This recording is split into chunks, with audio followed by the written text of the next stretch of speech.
Give it up for Tom Wade, our first guest of the night. Love him, hate him, love him.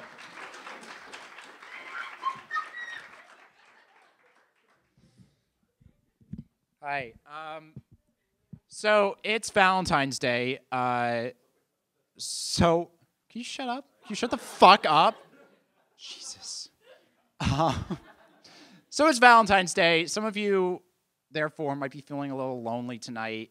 Maybe you've been feeling lonely for a long time. So I wanted to share this with you. When we were first experimenting with space travel and launching rockets into space, we put monkeys in the cockpits to pilot the rockets. And I'm sorry to say that most of those monkeys did not make it back. There was no like helicopter rescue crew for like when the monkeys landed in the middle of the ocean. So if you're ever feeling lost or alone or afraid, take comfort in the fact by looking up at the night sky. Just think about the fact that there are scores of frozen chimp corpses constantly floating above your head like hairy dead angels.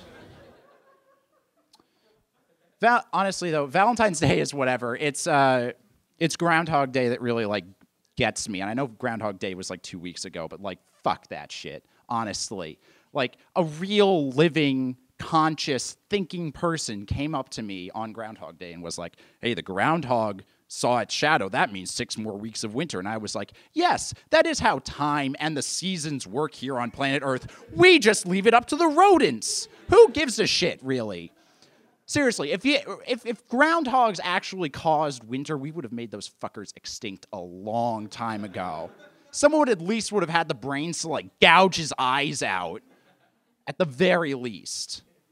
Can you imagine how full of himself that groundhog is, though? Honestly, like once a year, the dominant species on the planet hails him as a prophet, like a holy man. Not even a holy man, like a god, the god hog.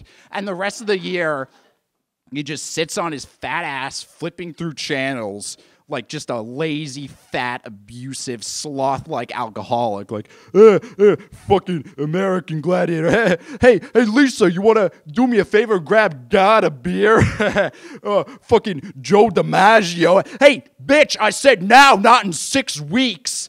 And Lisa's just like poised over the sink, bags under her eyes, and she's staring at her reflection in a carving knife. And it's like, is this the night I shut that fat slug up for good?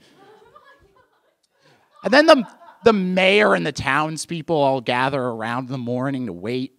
The stupidest townspeople in all of Pennsylvania wait for the god hog to emerge from his hole. And a female groundhog crawls her way up with like a black eye and a bloody carving knife and is just like, "It's over! He's dead! You fucking morons! There will always be 6 more weeks of winter. That's how winter works. I hope you all fry in hell, you brain-dead, shit-worshipping pagans." Anyway. So I got randomly assigned a roommate this year, and he's a Chinese international student, like straight off the boat, doesn't speak any English.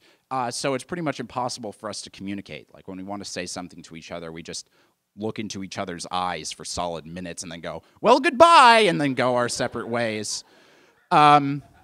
His American name is Richard, though, and Richard, even if you didn't know him or know that he was foreign, had never seen him before, you could tell that he doesn't speak English just because of some of the objects he leaves around the room. And I'm not talking about the ones with Chinese writing on them. I'm talking about, like, there's been a People magazine sitting on the top of our microwave for months now, announcing Chris Hemsworth as the sexiest man who's ever lived.